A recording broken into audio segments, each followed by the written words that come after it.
You know that feeling, right? That frustrating gap between the person you are right now and the person you know you could be.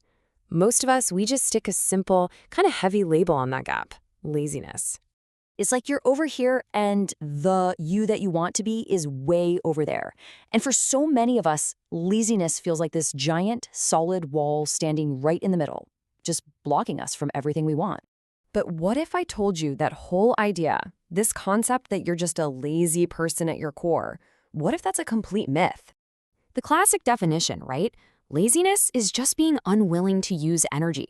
We tell ourselves things like, I just don't have the energy to do that. Okay, but let's really put that idea to the test. Is it true? Let's take a look at what a lazy person's day actually looks like. I mean, when you really break it down, the day is full. Waking up early, commuting, actually doing your job, that all takes energy. Meeting up with friends, hitting the gym, that takes energy. And hey, even scrolling social media for hours, that takes a huge amount of mental energy to process all that information. And this leads us to this really interesting paradox. The very things you do when you feel your laziest actually take up an incredible amount of energy. And here is the absolute key to all of this. Our brains aren't built to be idle. They're designed to do things. They're hardwired to look for problems to solve and to burn the energy we give them. Your brain is always looking for a job. This is exactly why true, literal laziness is pretty much impossible for us.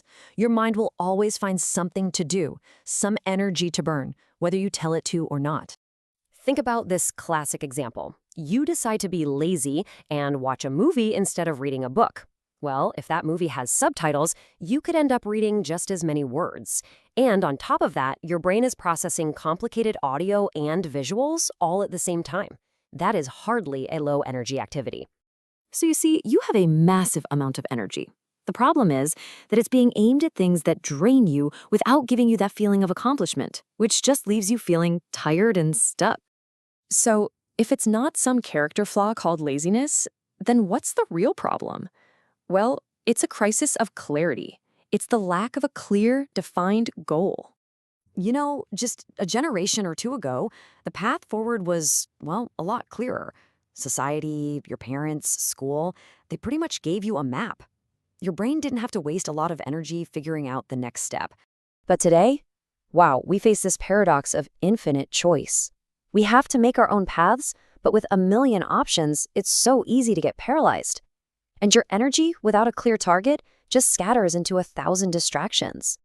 Okay, let's try a quick little mental experiment right now. I'm going to ask you one really simple question.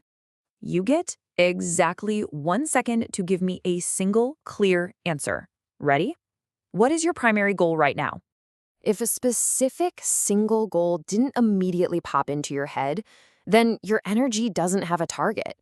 And that feeling you've been calling laziness, that's just your energy spinning its wheels with nowhere to go. So that brings us to the big question. How do you fix it? How do you find that one clear goal and finally give all that energy the direction it's craving?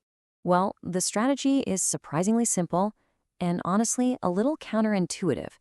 It's just 2 steps, and they're designed to let your real objective come to the surface all on its own. Okay, first step. For 3 days, just track your time and be honest about it every hour. Log every minute you spend scrolling, every show you watch. Now, the point here is not to shame yourself. It's to prove to yourself with actual data that you are an energy expending machine. It's about changing how you see yourself. And now for step 2, where things get really interesting. You're going to force yourself to be truly lazy. I'm talking sit in a room and do absolutely nothing. No phone, no music, no books. Let yourself get bored. By starving your brain of all that outside noise, you force its natural engine to fire up and start searching for an outlet. Because in that quiet, forced boredom, your mind will start suggesting things. It'll start proposing ideas and projects it actually wants to work on. That's your true goal, trying to break through all the noise. And this right here, this is the crucial shift in perspective. It's not a problem of creation. You don't need to make more energy. It's a problem of redirection. Just remember that. This isn't about fixing some flaw in your character. It's about finding your map. You've got a full tank of gas. You just need to pick a destination. You see, this reframing is the key. You are not a broken machine. You're a powerful one that's just waiting for a clear command. So the only real question left is, what's the first thing you're going to build?